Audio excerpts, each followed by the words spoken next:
अशा प्रकारचे लीडर जर प्रत्येक स्टेटमध्ये निर्माण झाले तर यांना अजिबात वर जाऊन देऊ नका, कारण तुमचं आणि आमचं जीवन सुखकारक आणि मरण अगदी सुखकारक होईल. त्यामुळे ह्यांना अजिबात कोणताही लीडर किंवा राजकीय नेता बनवून देऊ नका.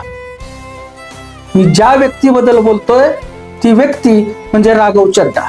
या व्यक्तीनं आंतरराष्ट्रीय विमानतळावर चांगल्याच प्रकारच्या घडामोडी केल्या. पाण्याची बॉटल जी 100ला मिळत होती ती 10 रुपयात करून दिली.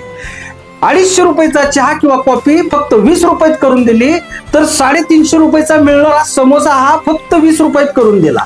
साधारण सी पानी की बोतल जो 20 रुपए की बाजार में मिलती है वो एयरपोर्ट के भीतर जाकर फूड आउटलेट पर 100 रुपए की मिलती है. आज यात्री जो इंतजार कर रहे हैं अपनी फ्लाइट का, वो पानी पीकर पेट भर रहा है कि कहीं 250 रुपए की चाय और 350 रुपए का समोसा ना खरीदना पड़ जाए. बताइए सर, एक आम आदमी एयरपोर्ट पर अपने जहाज का इंतजार करते हुए क्या एक चाय नहीं पी सकता? एवढंच नाही, त्यांनी विमानतळावर उडान यात्री कॅफे चालू केली.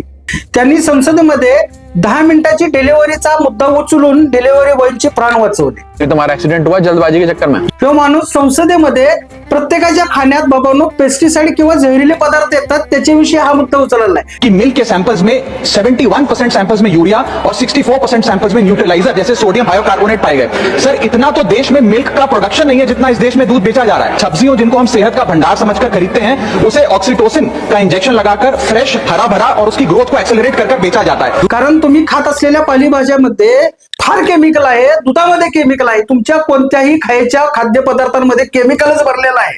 आणि ते तुम्ही खाऊन तुम्हाला कॅन्सर सारखे रोग किंवा बाबांनो ब्लड प्रेशर, हार्ट अटॅक अशा गोष्टी येणार आहेत. त्यामुळे तुम्ही लवकर मारणार.